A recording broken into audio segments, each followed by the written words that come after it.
बिस्मिल्लाहिर्रहमानिर्रहीम, अस्सलाम वालेकुम नाज़रीन। आप यूट्यूब चैनल देख रहे हैं, मैं इमरान खान हूँ। अब आज की रात बाकी है और एक दिन, और कल दिन के वक्त नए वज़ीर आला पंजाब का इंतखाब हो जाएगा।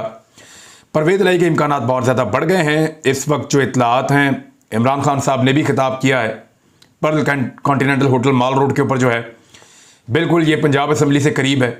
यानी अगर वहाँ से बसें निकलें तो 2 मिनट के अंदर पंजाब असम्बली पहुँच जाती हैं, और यहाँ पे ही कोशिश की जाएगी कि अरकान असम्बली को गायब किया जाए।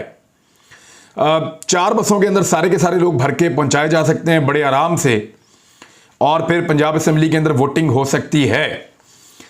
ये सूरत हाल बनी हुई है। 186 मेंबर्स इस वक्त परवेज़ लाई के पास लाहौर के पर्ल कॉन्टीनेंटल होटल के अंदर मौजूद हैं, जबकि PMLN के अपने जो 177 हैं उनमें से भी कुछ कम हो चुके हैं।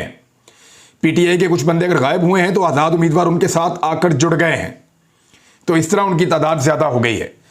जो वज़ीर आला पंजाब बनने के लिए मतलूबा तादाद दरकार है वो परवेज़ लाई के पास मौजूद है।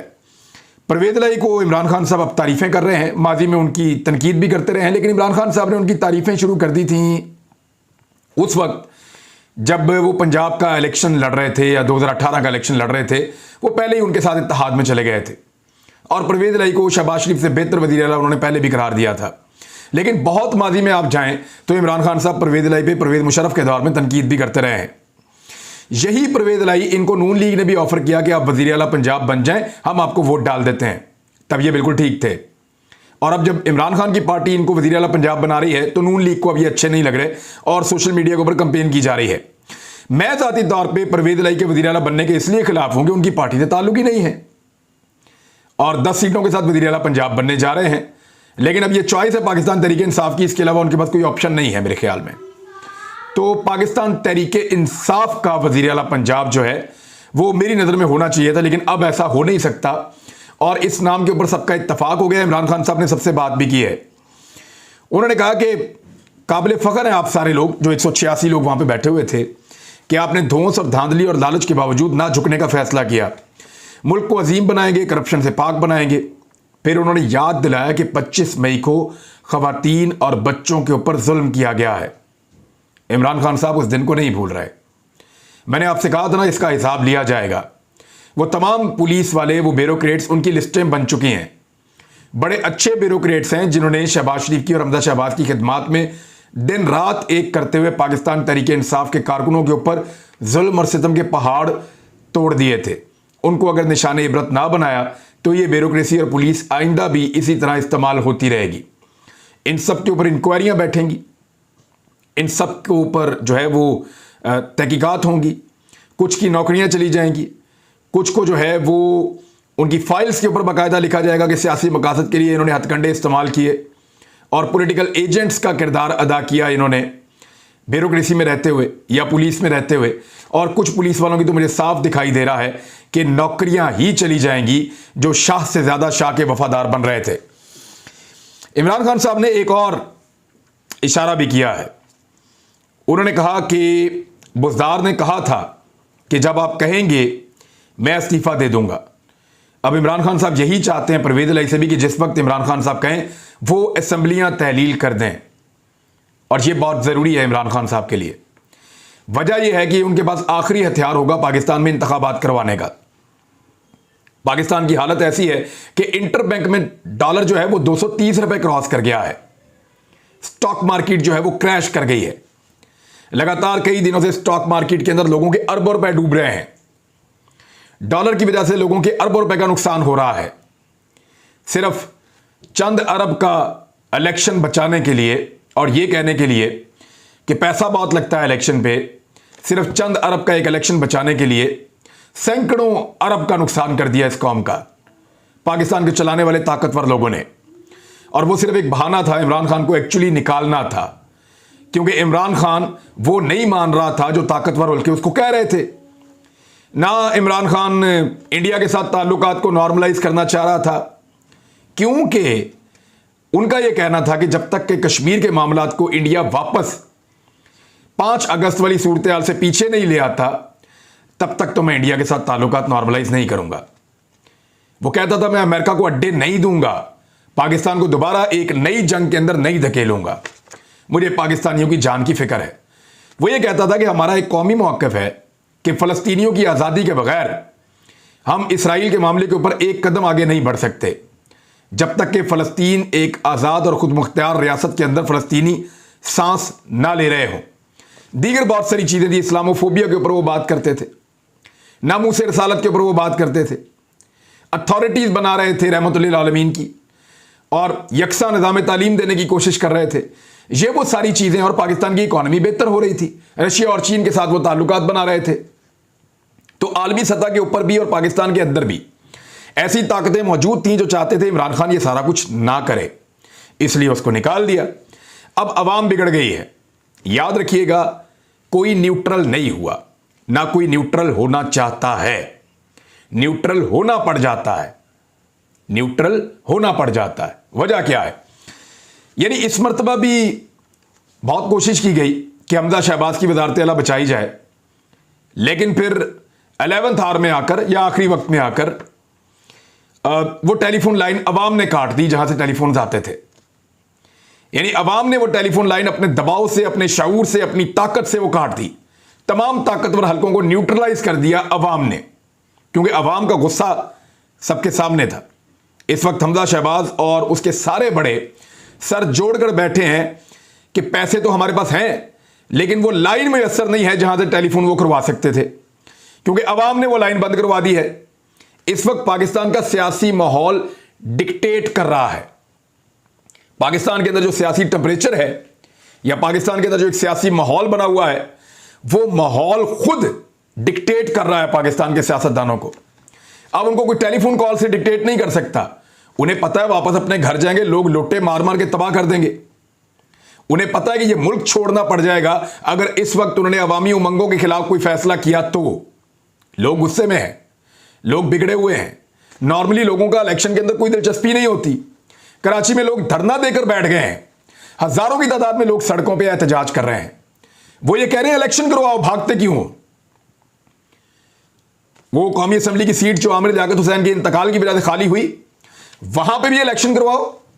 और जो बल्दियाती इंतखाबात पूरे सिंध के दूसरे हिस्से के अंदर हो रहे हैं, हैदराबाद, कराची वगैरह में, वो इंतखाबात भी करवाओ। भागने नहीं देंगे, भागो मत, इलेक्शन करवाओ। अब ये लोगों का टेम्परामेंट है, जो सियासी टेम्परेचर है वो डिक्टेट कर रहा है। लोग बिगड़ गए हैं और नताइज उसके सामने आ रहे हैं। जो लोटा बना उसके घर के बाहर से लोग हटने को तैयार नहीं है।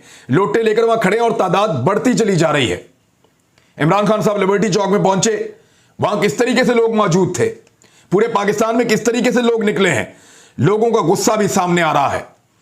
अब अगर कोई 10-15 अरब रुपया खर्च कर दे, क्योंकि 1 अरब रुपए तक जो है वो ऑफर चली गई है। यानी ये पाकिस्तान तहरीक इंसाफ के रुकन असम्बली रफाकत गिलानी ने 1 अरब 10 करोड़ रुपए की पेशकश का दावा कर दिया है। पाकिस्तान तहरीक इंसाफ के रुकन असम्बली रफाकत गिलानी ने 1 अरब 10 करोड़ रुपए की पेशकश का दावा कर दिया है। उन्होंने कहा कि उनको यह भी कहा गया है कि 1 अरब 10 करोड़ रुपया तुम ले लो, और अगर 5 बंदे ले आओ तो हम 1 अरब रुपया पांचों को देने के लिए तैयार है, और मजीद बंदे भी तोड़ने में हमारी मदद करो। यह चल रहा है। यानी अगर कोई 10-15 अरब रुपए खर्च करके कोई ये कोशिश करता है कि लाइन भी बहाल हो जाए और हमजा शहबाज वज़ीर आला बरकरार रहे, तो याद रखिएगा हमजा शहबाज वज़ीर आला तो बच जाएगा, लेकिन फिर उसके हैंडलर्स और उसके सहूलतकार वो एक ऐसी मुश्किल में पड़ जाएंगे जिस मुश्किल से निकलना उनके लिए नामुमकिन हो जाएगा। शहबाज शरीफ के पास अब क्या रास्ता है? सिर्फ एक रास्ता है। वो रास्ता यह है कि शहबाज शरीफ कहें कौम को कि मैंने मुश्किल फैसले किए, मुल्क को बचाने के लिए किए, और मैं अवाम से माफ़ी मांगता हूं, उनको ये बोझ महंगाई का उठाना पड़ा। इस वक्त पाकिस्तान में लोगों की सूरत हाल देखते हुए पाकिस्तान को एक फ्रेश मैंडेट की ज़रूरत है, एक नए इलेक्शन की ज़रूरत है। तो मैं पाकिस्तान में असम्बलियाँ तहरील करते हुए नए इंतखाबात का ऐलान कर रहा हूँ। लेकिन वो तो इस उम्मीद पे बैठे हैं कि आलमी मंडी में पेट्रोल सस्ता हो जाएगा, आलमी मंडी में कीमतें कम हो जाएंगी, महंगाई कम हो जाएगी, तो पाकिस्तान पे उसका इम्पैक्ट आएगा। और अगर नहीं आता तो कहाँ जाएंगे, कहाँ मुँह छुपाएंगे? ये 5 साल पूरे तो हो ही जाने हैं। अगर मुद्दत पूरी भी कर लेंगे तो अगले साल लोग और गुस्से में होंगे, और ज्यादा दुर्गत बनाएंगे। ये बहुत बुरी तरह फंस गए सब लोग फंस गए, और इनको फंसाकर जो ताकतवर हल्के थे वो हाथ झाड़ के उठ के निकल गए। यानी इनको फंसा दिया और खुद हाथ झाड़ के उठकर निकल गए। इसका गिला शिकवा भी इन्होंने करना शुरू कर दिया है। यानी साद रफीक ने कहा कि हमसे मुश्किल फैसले करवा दिए और फिर हमें इलेक्शन में फंसा दिया। ये किसको कह रहे हैं साद रफीक? हमसे मुश्किल फैसले करवा दिए और फिर हमें इलेक्शन में धकेल दिया। ये साद रफीक किसको कह रहे हैं? समझे तो सही। जावेद लतीफ ने जो बात की है, उन्होंने कहा कि हमें कहा गया फलां बंदा आगे कुर्सी पे बैठ जाएगा, फंस जाओगे सारे, लिहाजा तहरीक अदम एतमाद लेकर आओ। किसने कहा था? वो कौन था जिसने इनको ये कहा था? ये सवालात अब उठ रहे हैं। तो जिसने भी कहा था ये फंस गए हैं। और उस वक्त जब पीएमएलएन के दोस्तों ने मेरे से मशवरा मांगा था तो मैंने इनको कहा था कि ये तजर्बा मत करना, फंस जाओगे, बहुत बुरी तरह फंस जाओगे। पीटीआई एक रिएक्टिव फोर्स है, वो रिएक्ट करेंगे, इमरान खान को आप वापस बहुत ताकतवर कर दोगे और आपसे अगर चीजें नहीं संभाली जाएंगी। इन्होंने इकोनॉमी का बेड़ा गर्क किया, आम आदमी का सत्यानाश किया, अपना एनआरओ लिया, वो भी पूरा नहीं हुआ, भागने की कोशिश कर रहे हैं। नया चेयरमैन नैब इन्होंने लगाया है। ये जो नया चेयरमैन नैब लगाया है, इससे पहले जरा जरदारी साहब का एक स्टेटमेंट देखें, क्योंकि खरीदो फरोख्त की सारी जो मंडी है वो इन्होंने यहां लगाई हुई है, लेकिन चौधरी शुजात हुसैन साहब ने उनको मायूस कर दिया है। उन्होंने कहा जी हम तो परवेज इलाही को वोट डालेंगे और परवेज इलाही के अलावा किसी और को हम वोट नहीं डालेंगे। जरदारी साहब की बात सुने, वो कह रहे हैं भुट्टो का वर्कर वो खरीदो फरोख्त पर यकीन नहीं रखता। जरा गौर कीजिएगा, एक जुमले में क्या कह रहे हैं और दूसरे जुमले में क्या कह रहे हैं। भुट्टो का वर्कर हूं, खरीदो फरोख्त पर यकीन नहीं रखता। हसन मुर्तजा उम्मीदवार होता तो खरीदो फरोख्त कर लेता, हमजा के लिए क्यों करूंगा। एक जुमले में कहता है कि मैं खरीदो फरोख्त पर यकीन नहीं रखता, दूसरे जुमले में कहते हैं कि अगर हमजा के लिए नहीं, मैं हसन मुर्तजा के लिए खरीद सकता हूं, अपने पार्टी के मेंबर के लिए। यानी इनकी कोई बात सीधी नहीं है, कोई जबान इनकी एक नहीं है, कहीं पे ये लोग सच बोलने के लिए तैयार नहीं है। 186 के नंबर पूरे हो गए हैं। फजलुर रहमान साहब ने कुछ अल्फाज इस्तेमाल किए हैं, वो भी आपको मैं बताता हूं। वो बहुत गुस्से में है फजलुर रहमान साहब, और उनका गुस्सा जायज है। उनसे वादा किया गया था कि वो सदर पाकिस्तान बनेंगे। उन्होंने इतनी तैयारी की, इतना सारा कुछ किया, एक डॉक्टर के पास भी वो जाते रहे और वहां वो क्या करते रहे वो मुझे पता है, मैं बताऊंगा किसी वक्त अगर जरूरत पड़ेगी तो फजलुर रहमान साहब ने पूरी तैयारी की थी सदर पाकिस्तान बनने के लिए और उनको बड़े ख्वाब दिखाए गए थे। सदर पाकिस्तान आज भी डॉक्टर आरफ अलवी हैं। फजलुर रहमान साहब को मिला ही कुछ नहीं, उल्टा जो हुकूमत बनी, जो उन्होंने अपने बेटे को सेट किया, बाकी लोगों को सेट किया, वो भी हुकूमत उनको जाती हुई नजर आ रही है। तो ऐसी सूरत हाल में गुस्सा बढ़ जाना, ब्लड प्रेशर ज्यादा होना, ये बड़ा ऑब्वियस है। लेकिन क्योंकि वो एक आलम दीन है, उनको कुछ चीजें जेब नहीं देती। उन्होंने पाकिस्तान तहरीक इंसाफ के वर्करों के हवाले से बड़े नामुनासिब अल्फाज इस्तेमाल किए। खासतौर पर जो खवातीन आती हैं जलसों के अंदर, उनके बारे में भी बड़े नामालूम तितलियां कह के उनको मुखातिब किया और बड़े नामुनासिब अल्फाज उन्होंने इस्तेमाल किए। तो फजलुर रहमान साहब बिल्कुल बिलो द बेल्ट जा रहे हैं। उन्हें अपने चेहरे के ऊपर जो दाढ़ी है और अपने सर के ऊपर जो उमामा है, इन दो जो दस्तार है, इन दो चीज़ों का भी उनको अब पास ऐसा लगता है कि नहीं रहा। गुस्सा बहुत ज़्यादा है और गुस्सा बढ़ता चला जा रहा है। फजलुर रहमान साहब जितना मर्जी गुस्सा करें, जितना मर्जी ब्लड प्रेशर हाई करें, सदर पाकिस्तान तो अब वो बनने से रहे, बल्कि अगली हुकूमत भी उनको आती हुई दिखाई नहीं दे रही।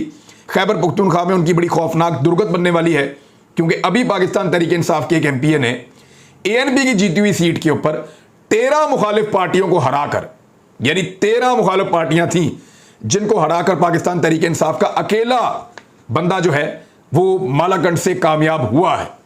अब इस सूरत हाल में फजलुर रहमान साहब का गुस्सा तो बनता है। चेयरमैन नैब जनाब इन्होंने तैनात किया है नया बंदा, आफ्ताब सुल्तान को चेयरमैन नैब तैनात कर दिया गया है। मुस्लिम लीग नून से कुर्बत रखने वाले जो सहाफ़ी या दानिश्वर हैं, उन्होंने फौरी तौर पे बहुत ज़बरदस्त सबने ट्वीट किए कि इंतहाई ईमानदार आदमी, बेहतरीन इंसान, और बहुत तारीफ़ें की हैं। वहाँ से मुझे शक हुआ कि एक ब्यूरोक्रेट को अगर बनाया है चेयरमैन नैब, तो क्या ज़रूरत थी कि उसकी इतनी तारीफ़ें की जाएं। और ये एक पैटर्न लग रहा है कि सारे वो सहाफ़ी जो नून लीग के हैं वो एकदम तारीफ़ी ट्वीट्स कर रहे हैं। वजह क्या है? जब वजह समझने की कोशिश की तो कुछ चीज़ें सामने आ गई।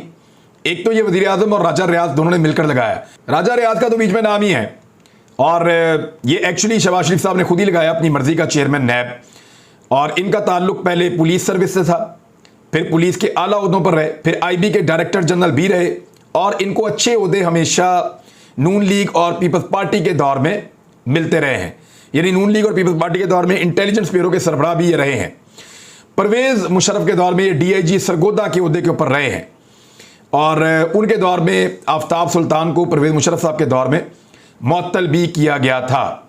एक और चीज़ आपको मैं याद दिलाऊं, 2013 के जब आम इंतखाबात हो रहे थे ना, जिसमें नून लीग की हुकूमत बनी थी, उस दौरान आफ्ताब सुल्तान आईजी पंजाब तैनात थे, याद रहे। जब नजम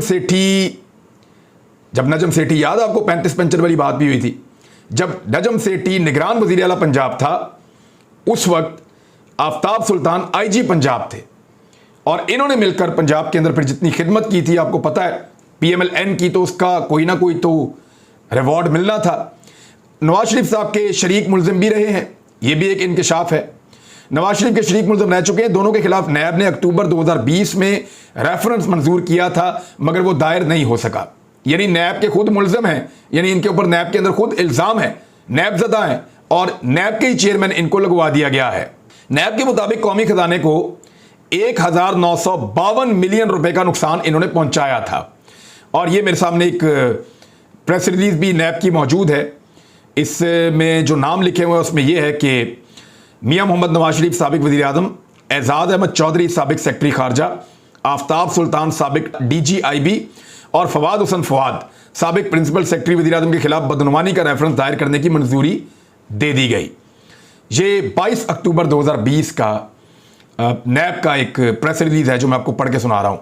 तो जनाब ये सूरत है, आफ्ताब सुल्तान साहब की जो बहन है, जो सगी बहन है, वो बतौर सेक्रेटरी कोऑपरेटिव पंजाब 38 करोड़ रुपए के गबन में बैरून मुल्क फरार हो गई थी।